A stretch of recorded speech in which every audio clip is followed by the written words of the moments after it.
Merci bien, Tangara. Déjà, il faut noter que le baromètre était un instrument de magnificence des acteurs de développement que notre organisation des jeunes patrons a mis en place en 2019.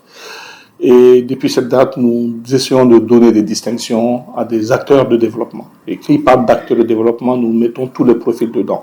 Les politiques, notamment les décideurs, nous mettons des opérateurs économiques, nous mettons des jeunes leaders, des sportifs, des artistes, etc. Donc tous les profils se retrouvent dedans. Depuis 2022, nous avons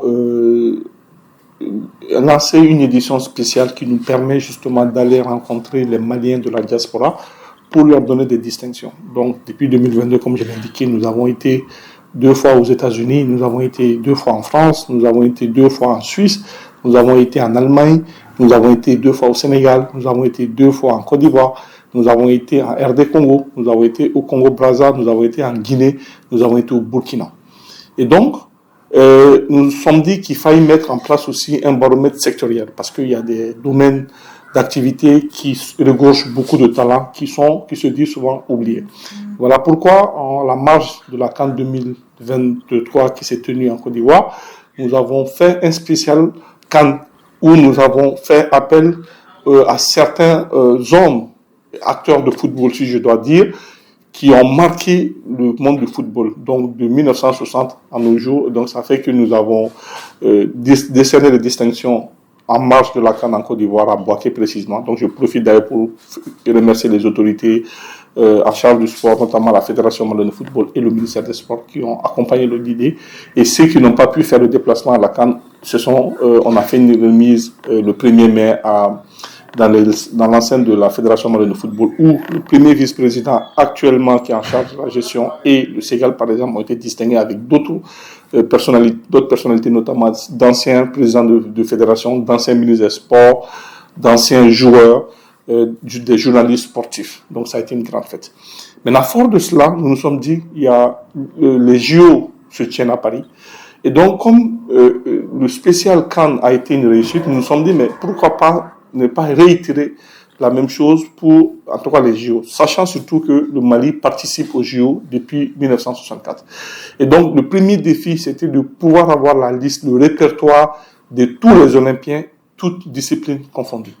Nous avons commencé à réfléchir au projet, donc nous avons saisi toutes les autorités impliquées, nous leur avons envoyé notre vision, et Dieu merci, à la date d'aujourd'hui, nous remercions les uns et les autres qui ont accepté de collaborer, notamment certaines fédérations sportives. Donc c'est le lieu pour moi de les remercier, de les féliciter, notamment la fédération de taekwondo, la fédération de football, la fédération de aquatique, la fédération de l'athlétisme. Donc avec ces fédérations, nous n'avons vraiment pas eu de problème. Elles ont coopéré et ça nous a permis véritablement de parvenir à l'établissement d'une liste. Et donc, nous avons sorti la liste au mois de mai. Et cette liste concerne beaucoup de profils. Il y a déjà des anciens ministres de sport qui étaient en place pendant que le Mali participait aux différentes éditions du JO, comme je l'ai indiqué, de 1964 à nos jours.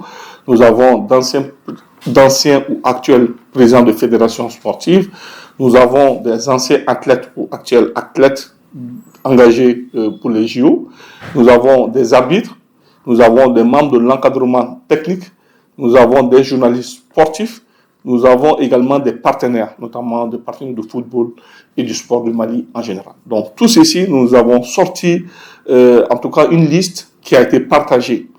Et maintenant, on a mis une stratégie parce que comme l'activité se tient à Paris, on sait que tout le monde n'a pas la possibilité de se rendre à Paris, soit pour des questions logistiques ou pour des questions de moyens. Donc nous avons décidé de faire la remise de distinction en 2 étapes. Nous allons organiser le vendredi une conférence de presse où nous allons inviter ceux-là qui sont à Bamako et qui ne pourront pas se déplacer. Donc juste après la conférence de presse, on va leur remettre leur distinction. Et ensuite, nous invitons ceux-là qui ont confirmé leur présence. Donc ici, c'est le lieu de dire qu'il y a une 50aine de lauréats sur à peu près 200 qui ont confirmé leur présence à Paris pour recevoir leur trophée le 3 août. Et cela est placé sous la présidence du ministère des Sports, de la Jeunesse et des Sports du Mali, chargé de l'institution civique et de la construction citoyenne. Et donc, c'est le Ségal qui va véritablement représenter le ministre que je remercie ici, lors de cette édition qui se tiendra à Marge-JO le 3 août.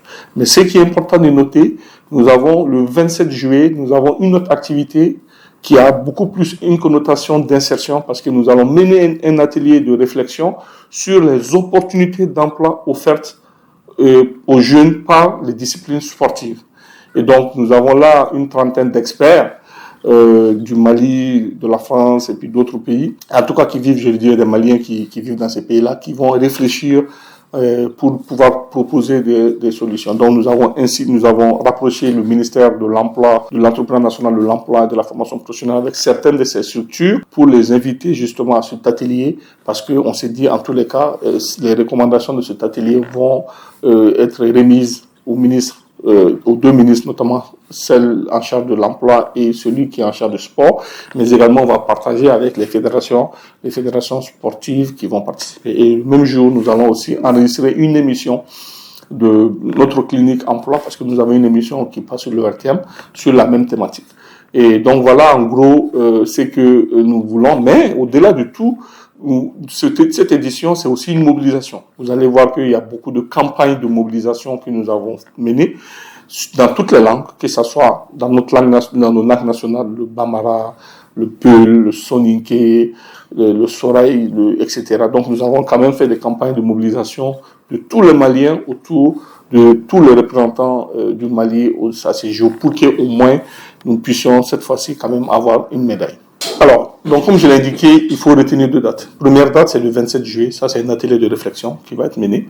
Et la seconde date, c'est le 3 août, ça c'est la remise de distinction à proprement parler, présidée par le ministère de la Jeunesse et des Sports, à travers le SEGAL, le secrétaire général qui va conduire la délégation du Mali. Et donc, l'objectif recherché, c'est de magnifier. Donc, vous savez, quand nous avons saisi certains des lauréats, il y a des réponses qui m'ont souvent, qui m'ont un peu touché. Il y a un des lauréats qui me dit, ah bon, on se rappelle encore de moi au domaine sportif. Donc ça veut dire déjà que ça a été très touchant.